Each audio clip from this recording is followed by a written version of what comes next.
you haven't seen the kind of results elsewhere that we're getting with Maafa21. Mark, that's encouraging. Not everyone in the audience has seen this. We're going to start urging people to get the DVD, find out about it online at Maafa21.com. But what has been happening? Where has this been screened? Well, the first screening that was done nationally was at the United States Capitol building, the Capitol Visitor Center in Washington, D.C. And then we have had hundreds of screenings, and we're having dozens of screenings right now every day all over the country. And we've had several of them here in the Dallas-Fort Worth area already. There's several more scheduled. There's 3 this weekend just in the Denton area. So it is taking off all over the country. And the response that we're getting is very heartwarming. And just to give you an example of one practical thing, I had a lady call me a couple of weeks ago, and she was getting some other of our materials. She's a sidewalk counselor in Michigan. And she says she and her husband had been going to the abortion clinic there in her city for 16 years. And she said they've never missed a killing day. It could be, snow could be flying, and she said we go any day they're killing, we're out there. Wow. They're Catholic, and they're praying the rosary and talking to women, trying to talk them out of having abortions on the sidewalk. She said in those 16 years, we had never had a black person join us. She said sometimes 2 or 3 other people from the diocese will join them, or some people from some local non-Catholic church will join them, but usually they're there by themselves. Right. But she said in all those 16 years, we'd never had a black person. And she says now, every killing day, we're having 5 to 10 black people out there on the streets with us. Oh, wow. And it is really revolutionizing, if you will, the pro-life movement. You know, Bob, you and I have talked about this before many times. When I've been on your shows in the past, I've made the point that one of the things that the pro-life movement needs is some replacement troops. We need new people, new blood coming into the thing. And it doesn't need to be just the same tired people that have been doing this for 30, 20, or 30 years. Yeah. And now we're getting them. We're getting reinforcements. And I still believe, and we could do a show that would last 3 or 4 hours, I think, on this particular subject, but I'll just say this. I believe that the key to ending abortion in America is in the black community. If they get on board with us in this fight, I think it's over. In Maafa21, Mark, you do such a great job of going back to the roots of Planned Parenthood. And I don't think that the name Planned Parenthood appears for the first half hour of the documentary. No, it's quite a ways in. Yeah. Because we want people to understand what the history is. You have to understand the history of the eugenics movement and the history of the American Birth Control League and Planned Parenthood to understand what our eventual conclusion is. And I think we make this point pretty strongly, and that is the motivation behind the legalization of abortion was not women's rights, it was not reproductive choice or freedom or any of that nonsense. It was eugenics. Abortion was legalized to rid the country of basically black people. They would include some other minorities and what they called unfit people in that group, but primarily it was blacks. And the interesting thing is, right after we released Maafa21 in 2009, Ruth Bader Ginsburg made a statement to the New York Times. This was just a couple of weeks after we released Maafa, and she was being interviewed by this woman in the New York Times about the future of the Supreme Court and cases that will be coming before this court and so forth. And when they got around to abortion, she expressed some dismay that this was even still a big issue in America. She thought it would have blown over by now. But let me read you a quote from Ruth Bader Ginsburg. Now, understand something. Ruth Bader Ginsburg is, without any question, the most rabidly pro-abortion person that's ever been on the U.S. Supreme Court. This woman thinks the original Roe versus Wade decision did not go far enough. Right. That's how radical this woman is. But let me read this quote to you. Quote, frankly, I had thought at the time that Roe was decided there was concern about population growth, and particularly growth in populations that we don't want to have too many of, unquote.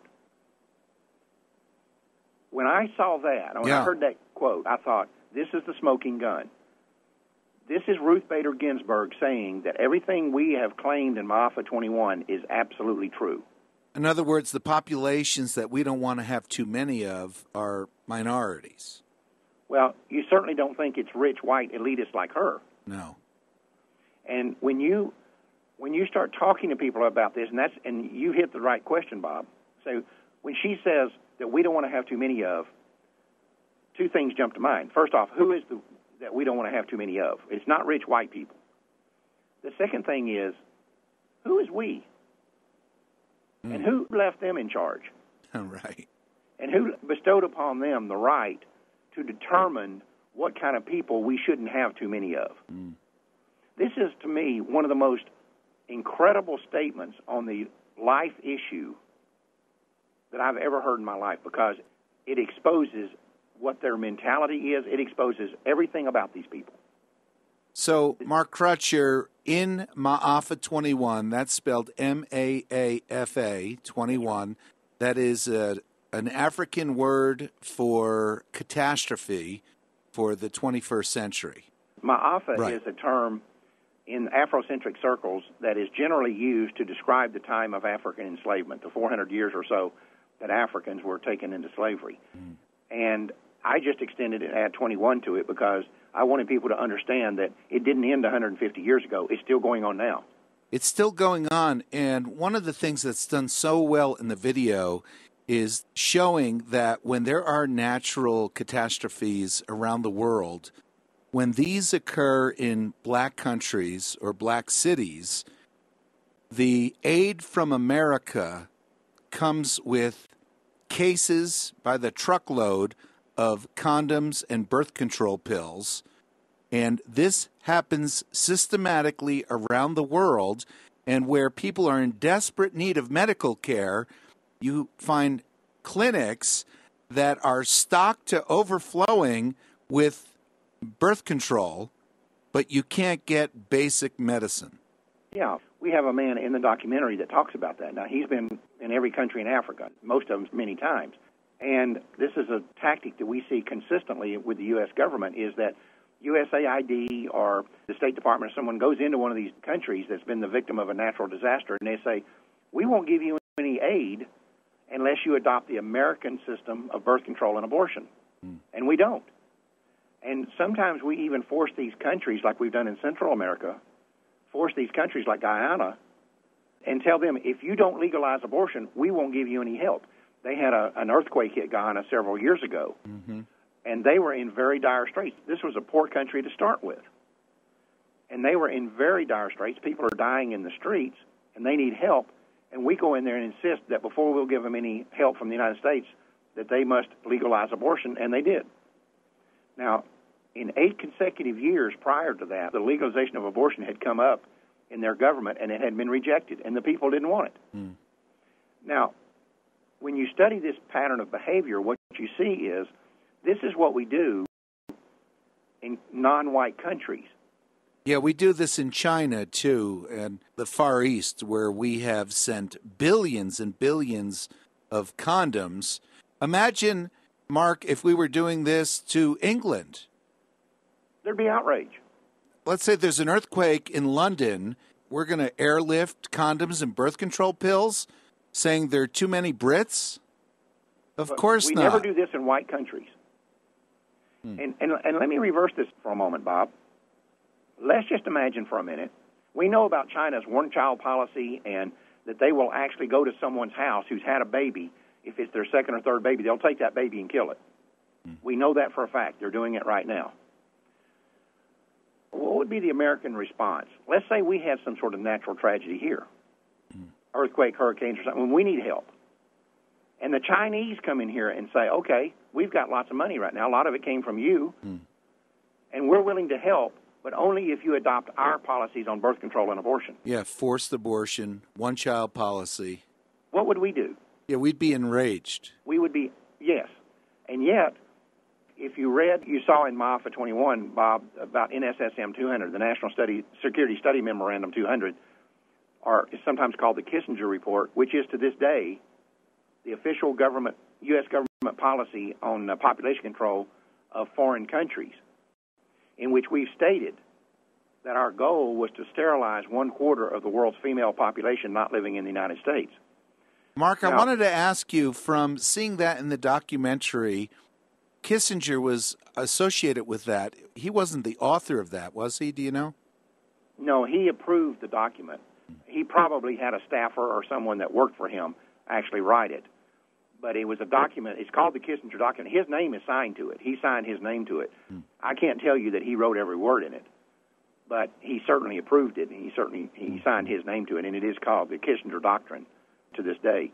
These crude and harsh analyses of there are natural resources in African countries. If their populations increase, they're going to use those resources. Abortion is the best tool for controlling populations, and we need to advocate abortion for black African countries. That's right. In SM 200, it clearly states our population control policies in African countries are driven by the need to reduce the population so they don't use up their own natural resources, which would be a detriment to American commercial and financial interest. So we're going into these countries and saying, okay, you've got chromium. The world's my understanding is the entire world's known reserves of chromium are in Africa. It's not available from any other country. And we're concerned that these people are going to use up their own natural resources. And so we go in, and that's why we say, if you have this natural disaster or this war or something and you need help, we won't help you unless you adopt our position on birth control and abortion.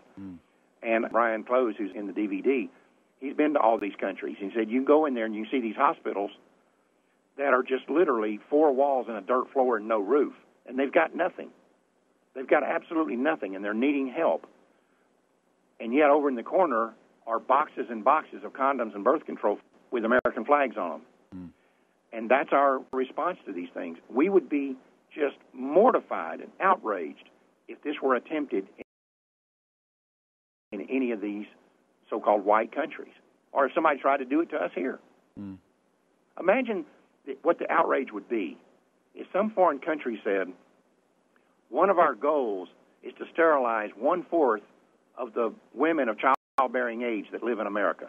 What would we do about that? We'd go to war over it. Well, Mark, then Maafa documents in such a powerful way. And by the way, it's not only informative, it is compelling, it is interesting.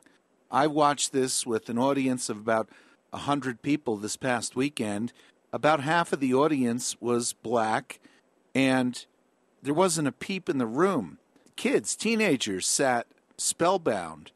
And the way you document the hatred of blacks in America's eugenics movement, and then the Third Reich and Hitler, the Nazis, looking to America, giving awards to American eugenists for their work here in this country, including forced sterilization, and modeling some of Germany's own efforts after America's.